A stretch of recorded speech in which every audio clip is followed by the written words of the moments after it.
السلام عليكم صبايا، أهلا وسهلا فيكم بقناتي. اليوم إن شاء الله رح نتعلم نعمل جوارب نسائية بخطوات سهلة وسريعة، طبعا بقطعة واحدة على مبدأ الجوارب اللي اشتغلناهم بالفيديو الماضي. رح أحط لكم الرابط بأعلى الشاشة إذا حابين تروحوا وتشوفوا الفيديو اللي اشتغلناه بالفيديو الماضي. سهلين وسريعين ومريحين، ما رح ياخذوا منكم خيطان كتير. رح نتعلم خطواتهم مع بعض إن شاء الله خطوة بخطوة. بس قبل، لو كنتوا أول مرة تزوروا قناتي لا تنسوا تشتركوا بالقناة وتفعلوا الجرس ليوصلكم مني إشعارات بالفيديوهات الجديدة. ولو حابين تتابعوني على الانستغرام والفيسبوك رح تلاقوا الروابط بصندوق الوصف. خلينا نشوف الخطوات مع بعض.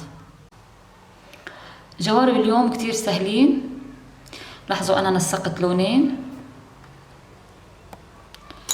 عملت لونين من نفس الموديل. هون زبطت الأحمر والأسود مع بعض، والشريط عملتها باللون الأبيض، واليوم هون الفوشيا والنيلي والشريطة باللون الأبيض. طبعا الشريطة ممكن تعملوها كمان بنفس لون الجوارب، بس أنا حبيت أكسر شوي.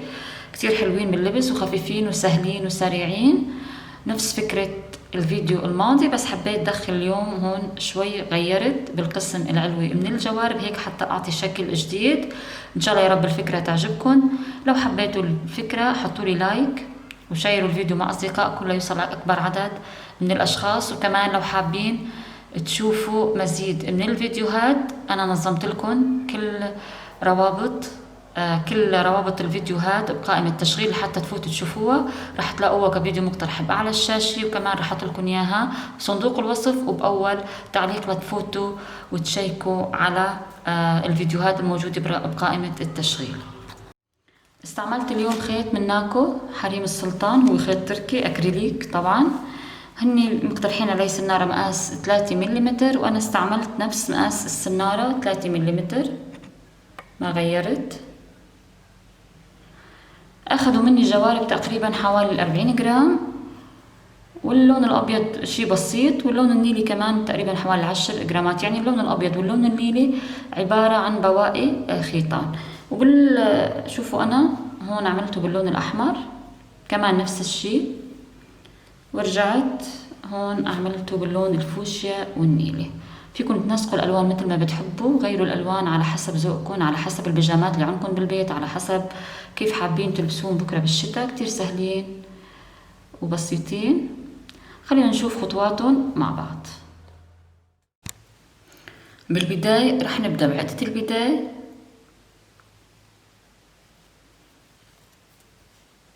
ورح نبدأ بسلسلة على مقاس طول القدم ناقص 2 سنتيمتر، لأنه دائما بدنا نعمل حسابنا إنه الجوارب على اللبس رح تفضى، وكمان إنه الغرزة رح تاخد وتعطي.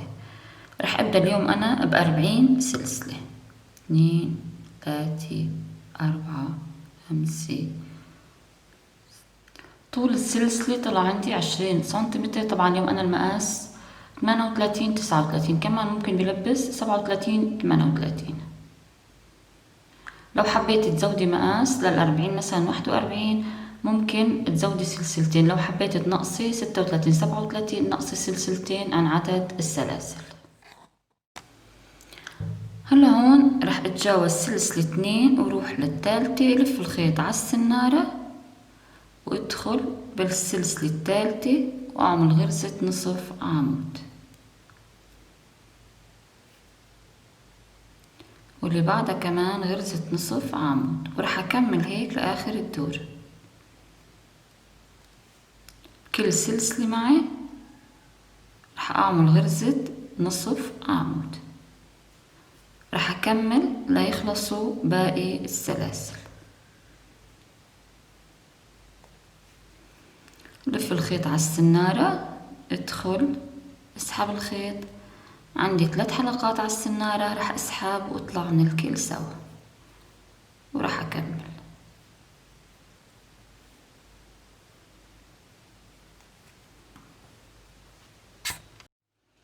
وصلت هون لاخر سلسلة معي، كمان رح لف الخيط على السنارة، دخل سنارتي واسحب الخيط واعمل غرزة نصف عمود. بنهاية الدور رح يكون عندي 39 غرزة مع سلسلتين متركناهم بالبداية، من دونهم رح يكون عندي 38 غرزة. هلا هون سلسلة 2 وراح ألف. وكمان راح أبدأ بكل غرزة نصف عمود معي أعمل غرزة نصف عمود، وراح أكرر لآخر الدور، وبعد هيك راح أكرر ليصير عندي 10 أدوار من غرز النصف عمود.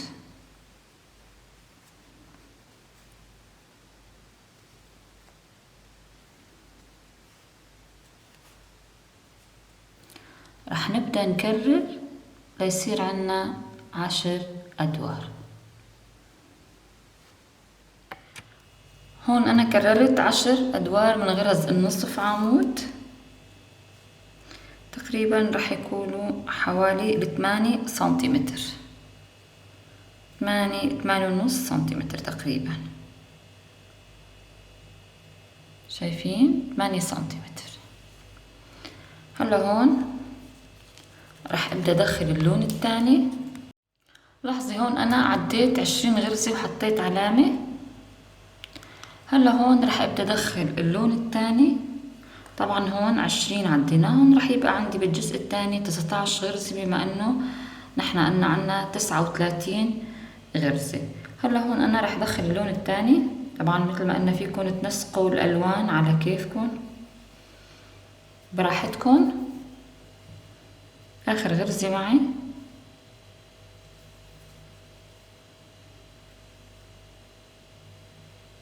عندي 3 حلقات على السنارة، راح اعمل عقدة البداية باللون الثاني الازرق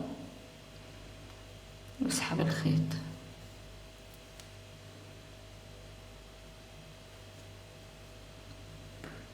راح اعمل مثل عقدة صغيرة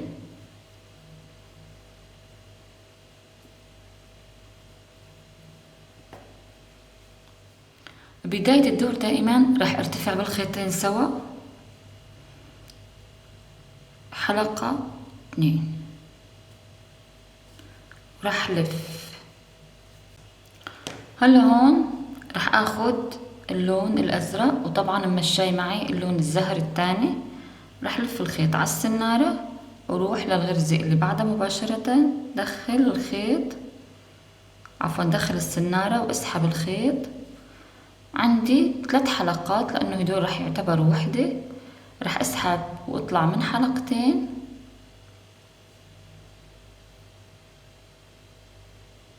بقى عندي 2. راح اخد اللون الزهر بدل واطلع من الحلقتين اللي بقيوا. راح نبدأ نكرر لتكون الصورة واضحة اكتر. هلا هون راح ناخد اللون الزهر، راح لف الخيط على السنارة، روح للغرزة اللي بعدها. طبعا دائما ممشي معي اللون الثاني، لاحظي دائما حاططه فوق الغرز لحتى ينضب تحت الأعمدة. اسحب الخيط. عندي 3 حلقات على السنارة. بالبداية راح اطلع باللون نفسه، بتاني غرزتين راح ابدل اللون. وصلت الفكرة كيف عم نغير الالوان؟ مرة عمود ازرق ومرة عمود زهر، كمان مرة هالمرة باللون الازرق. لف الخيط على السنارة، طبعا مشي معي اللون الزهر، دخل اسحب الخيط. عندي 3 حلقات على السنارة، راح اطلع من حلقتين وارجع جيب اللون الازرق للامام واخد اللون الزهر وكمان اسحب واطلع من الحلقتين. راح يكون عندي بالنتيجة عمود ازرق عمود زهر، طبعا بغض النظر عن سلاسل البداية. راح اكمل كمان مشاي الخيط الازرق معي على الغرزة اللي بعدها، دخل سنارتي واسحب الخيط. عندي 3 حلقات، اطلع من حلقتين، جيب اللون الزهر للامام واخد اللون الازرق كمان، اطلع من الحلقتين التاني باللون التاني. نحن هيك عم نبدل اللون كمان. هاي المرة بالازرق، دائما مشيين اللون التاني معنا.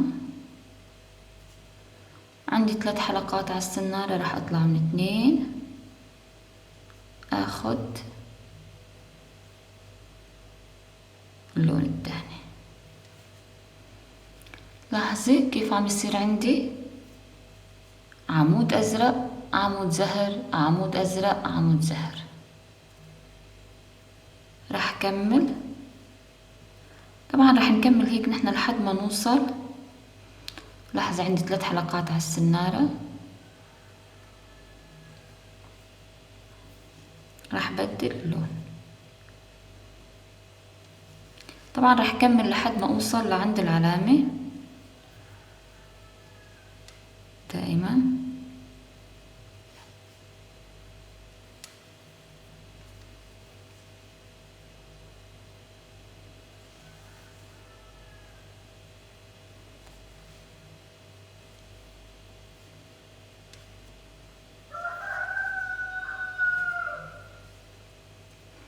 مثل ما قلت راح اكمل على نفس النسق لأوصل لعند العلامة. كررت لوصلت لعند العلامة، لاحظي عندي عمود ازرق، عمود زهر، عمود ازرق، عمود زهر. هلا هون بما انه هون عندي عمود ازرق، اخر عمود راح يكون عندي باللون الزهر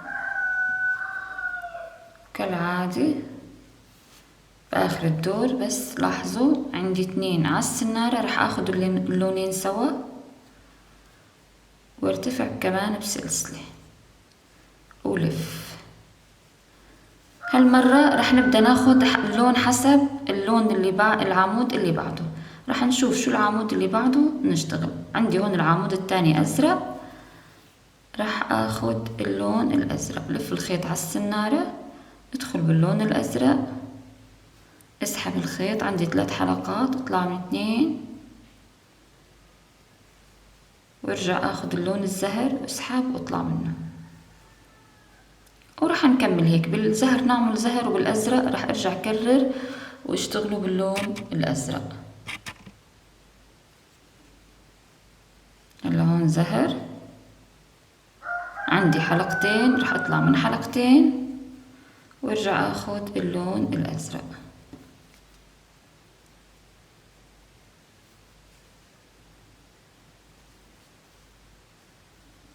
هلا هون كمان لون الازرق، دائما عم نمشي معنا الخيط الثاني. اطلع من حلقتين وارجع اسحب اللون الزهر. ودائما ننتبه انه ما يرتخي شغلنا، نضل نشد الخيط بس مو كتير، يعني لا نشده ولا نرخيه حتى يكون شغلنا مرتب.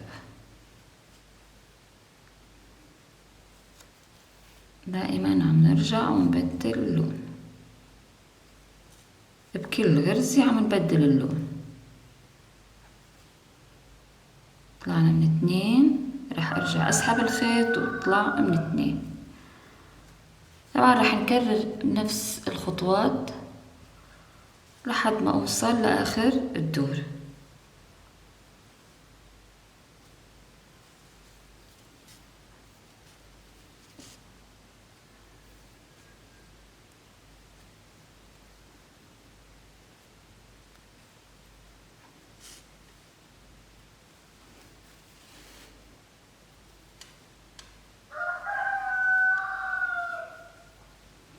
راح كرر لأوصل لآخر الدور.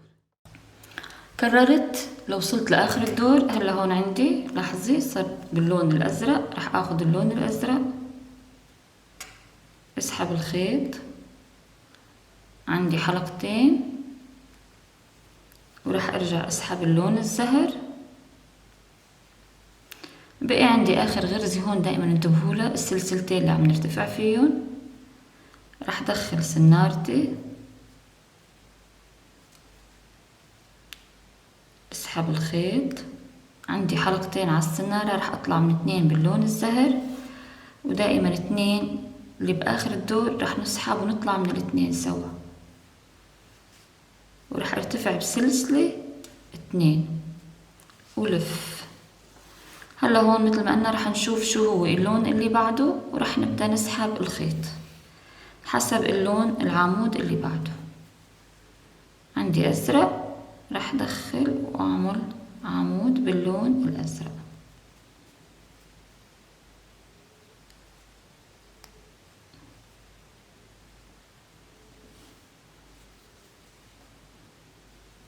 طبعا راح نكمل نرجع لاخر الدور، راح نكرر هيك لحد ما يصير عندي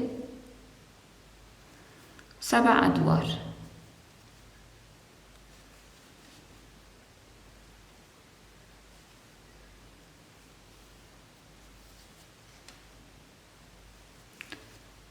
راح اكرر لاخر الدور.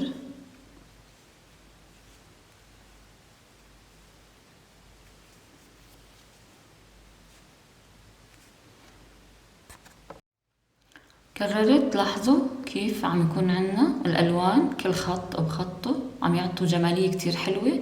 هلا هون اخر عمودين دائما عم ركز على بداية الدور ونهاية الدور عشان الاشخاص المبتدئين. لاحظوا عندي 2 واحد ازرق وسلسلتين الارتفاع. راح اعمل الازرق حلقتين وارجع بدل.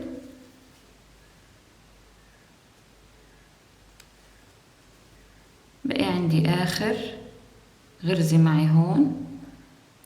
راح ادخل سنارتي، اسحب الخيط، عندي حلقتين راح اطلع من 2. ودائما ببداية الدور بنهاية الدور راح ناخد الاثنين سوا، وراح ارتفع بالسلسلة 2 بالخيطين سوا ولف وارجع مثل ما قلنا حسب اللون اللي بعده راح نبدأ نعمل الأعمدة.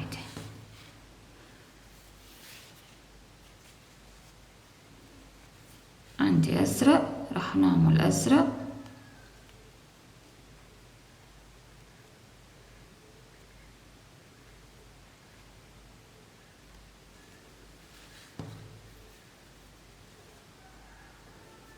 واللي بعده زهر.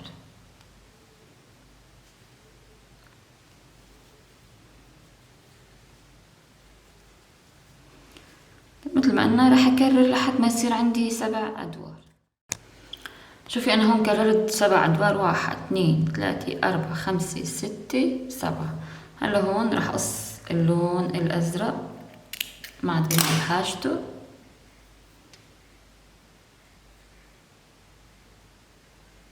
طبعا بامكاننا اخر عمود هون باخر دور ما نسحب اللون الازرق، نتركه ورانا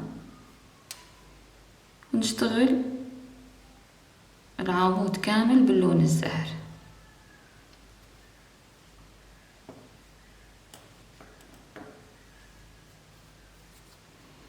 طبعا هيدا الخيط ما ننسى نضبه. هلا هون اللي راح يصير انه راح ازيد 20 سلسلة. 1 2 3 4 5 6. كملت هون 20 سلسلة، بس قبل راح فرجيكم كيف راح نضب الخيط اللي تركناه ورانا الازرق. راح ندخله بهالشكل تحت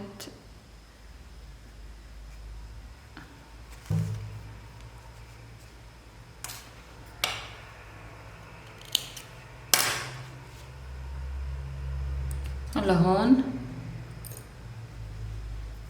راح ارجع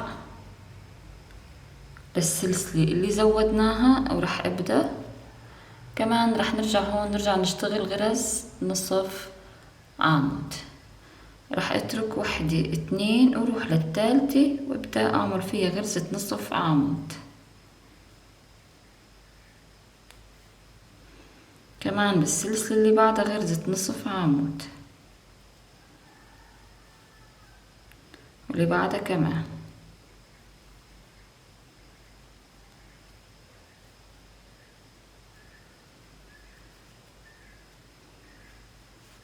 راح كرر